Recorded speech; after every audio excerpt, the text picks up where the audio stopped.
صحابہ کرام نہ بیٹھے تھے مسجد نبوی شریف میں، دور تھا حضرت عمر فاروق کا، تو انہوں نے ایک انوکھی سی بات چھیڑ دی، کہنے لگے یار جناب عمر سے ایک بات کرنی ہے۔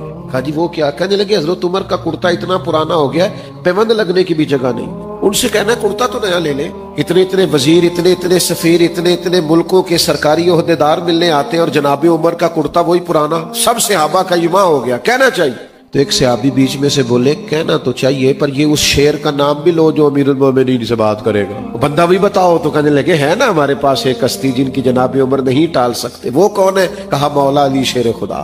حضرت علی کو بلایا اور اپنا مدعا بیان کیا کہ حضرت اتنے ملکوں کے وزیر سفیر لوگ آتے ہیں، ہماری خواہش ہے کرتا بدل لیں، اور پھر اسلام پر اب تو فتوحات ہے، اگر ایک کرتا نیا لے لے تو حرج کیا ہے؟ حضرت علی کہنے لگے بالکل ٹھیک کہتے ہو، کہنا چاہیے۔ کہ حضور پھر آپ کہیں گے؟ فرمانے لگے میں نے نہیں کہنا، کیونکہ مجھے ان کے مزاج کا پتہ ہے، میں نہیں کہہ سکتا۔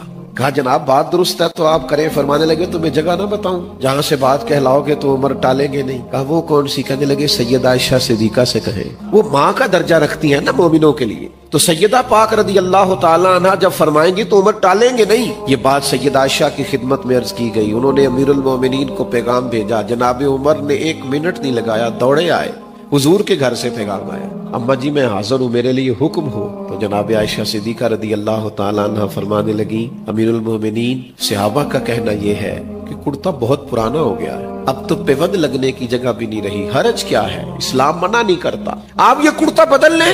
تو جناب عمر بولے نہیں، بعض جگہ ایسی ہوتی ہیں جہاں نہیں بولنا چاہیے، دلیلیں بھی ہو تو چپ رہنا چاہیے۔ حضرت عمر چپ کر گئے۔ تھوڑی دیر کے بعد کچھ آنسو گرے تو فرمانے لگے سیدہ میں نا شام سے پہلے کرتا خرید لوں گا آپ کے حکم کے مطابق، پر ایک بات عرض کرنے کی اجازت ہے؟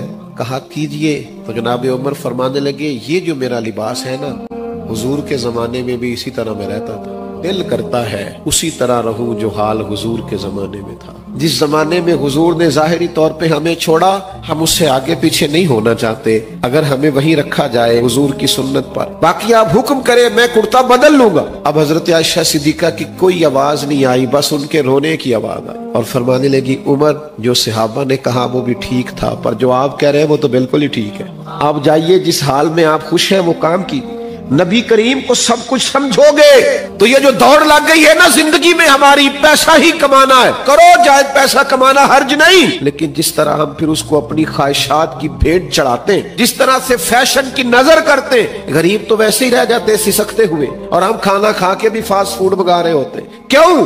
اس لیے کہ ہم جو کماتے ہیں وہ ضروریات کے لیے نہیں، خواہشات کے لیے۔ نبی کریم سے پیار کرو گے، سب کچھ حضور کو جانو گے، پھر ان چیزوں سے باہر آ جاؤ گے۔